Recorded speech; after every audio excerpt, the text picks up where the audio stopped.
Sigmund Freud, जो कि doctor Brar के अच्छे खासे दोस्त होते हैं, जो कि साइकोलॉजी के ऊपर पढ़ाई कर रहे होते हैं। तो डॉक्टर ब्रार एना ओ का केस सिगमंड फ्रॉइड को बताते रहते हैं और सिगमंड फ्रॉइड को ये लगता था कि जो साइकोलॉजिकल प्रॉब्लम्स होती है वो होती है repression of sex and anger.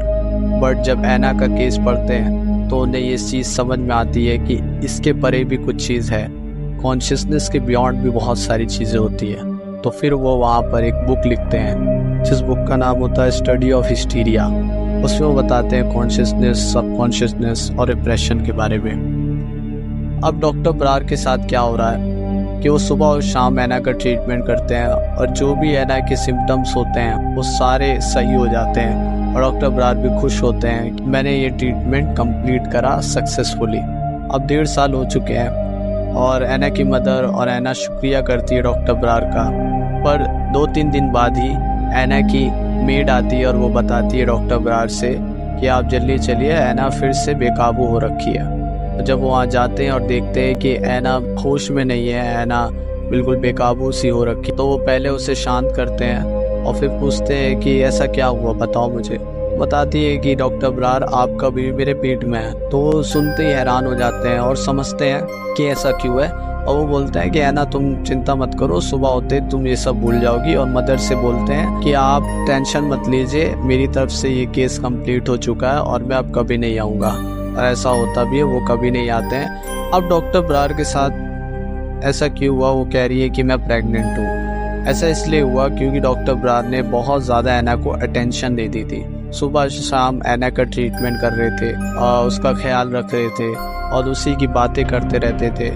तो ये एना ने अपने माइंड में बना लिया था और जो डॉक्टर ब्रार थे वो ऑब्सेस्ड हो गए थे एना से, बहुत ज़्यादा उसकी फिक्र करना। और इस वजह से उनकी वाइफ भी जेलस कर रही थी, इनसिक्योरिटी फील कर रही थी। उसी की वजह से वो सेकंड हनीमून पे भी जाते हैं। अब यहाँ पर एक मिस्टीरियस चीज़ हमें देखने को मिलती है दोनों के केसों में, डॉक्टर ब्रार के भी और एना के भी। तो जब डॉक्टर ब्रार हनीमून से वापस आते हैं तो उनकी वाइफ प्रेग्नेंट होती है।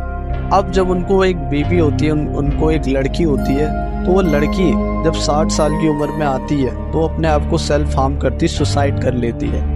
तो यहाँ पर बड़ा ही मिस्टीरियस सा साउंड होता है कि ये क्या हुआ, मतलब कि नेचर है ये जो कॉन्शियसनेस सबकॉन्शियस है कैसे वर्क करती है। और एना जो कि एक वक्त में मेंटल असाइलम भी जाती है, जब वो ठीक हो जाती है तो वही एना आगे जाकर सोशल वर्क करती है।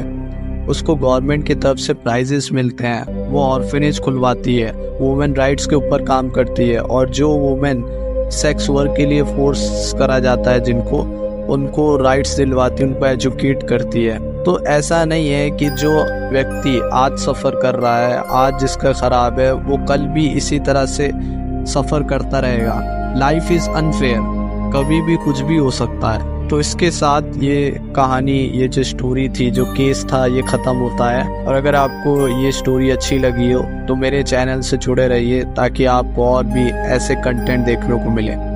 तो टेक केयर, बाय बाय।